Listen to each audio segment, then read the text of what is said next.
এমনি সবাই ভালোবাসবে বাবা, এমনি ভালোবাসবে না। হরে কৃষ্ণ। ওয়ালাইকুম আপু, কেমন আছো? হাই মিতালি, কেমন আছো বোন বলো? হাই মিতালি, কেমন আছো মনে? আমি ভালো আছি মিতালি, তুমি কেমন আছো?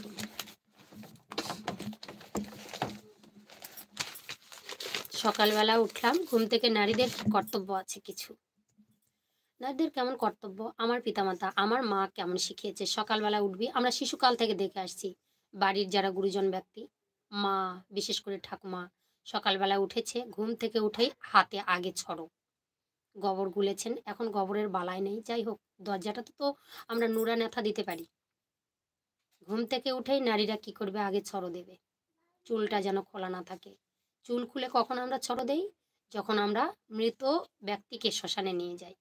তাহলে নারীদেরকে কিছু কিছু লক্ষণ আছে। গর্ভবতী নারীরা রাত্রেবেলা মাথায় কাপড় থাকবে।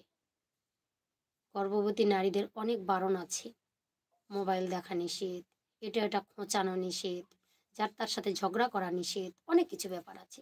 সকালবেলা ঘুম থেকে উঠলো, ছড়জাটি দিল, দিয়ে নিজের কাপড় চোপড় কেচে এলো, এসে পুজোর ঘরে গেল, ঠাকুর জাগালো, পুজো পাঠ করলো, করে শ্বশুর শাশুড়ি কোথায় আছে তাদেরকে জাগানো, তাদেরকে জাগিয়ে তাদের একটু সেবা লাগানো, দেখেছি তো।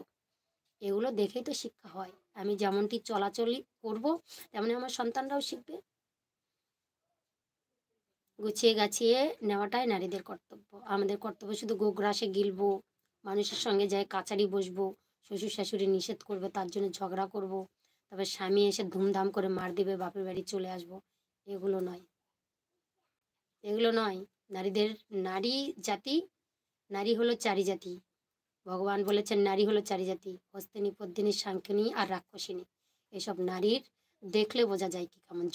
ঝগড়েটে নারীকে দেখলেই দেখবেন যে যার ঝগড়া করা অভ্যাস, কাউকে দেখলেই দেখবেন এইসব এইসব নারীদেরকে দেখলেই বোঝা যায় খুব ঝগড়িটি। কাউকে কিছু বলবে না, ফস করে মুখটা ঘুরিয়ে দেবে।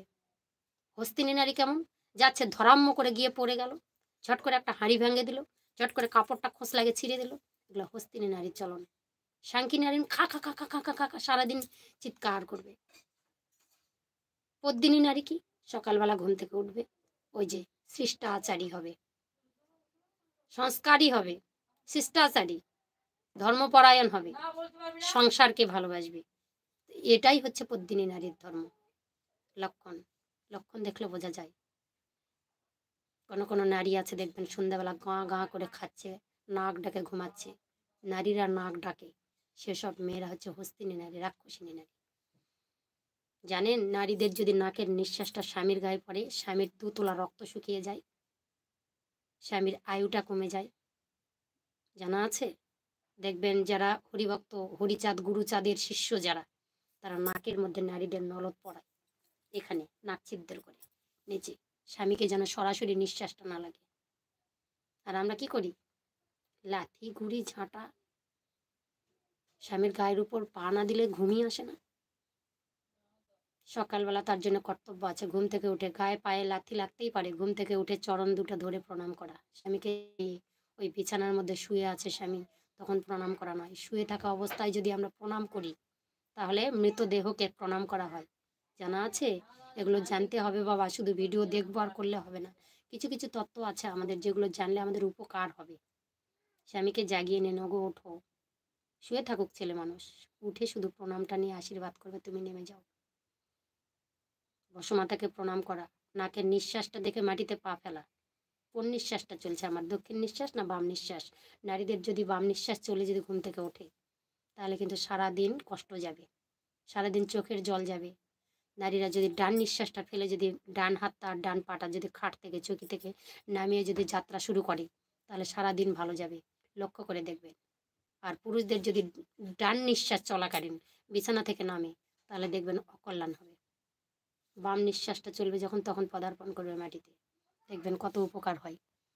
দিদি ভাই, আমার বউ তো একদম গার গার গার গার গার গার করে নাক ডাকে, নাকের মধ্যে নথ পরিয়ে দেবে। পরিমল ভাই, আপু নিজের হাজবেন্ডের সাথে ঝগড়া করতে পারবে না? ঝগড়া করতে পারবে, ওটা খুনটুসি বলে, খুনসুটি। যে রাধারানী শ্রী গোবিন্দকে অনর্গল ঝগড়া করতেন, আমি বলছি একটা তোমাদেরকে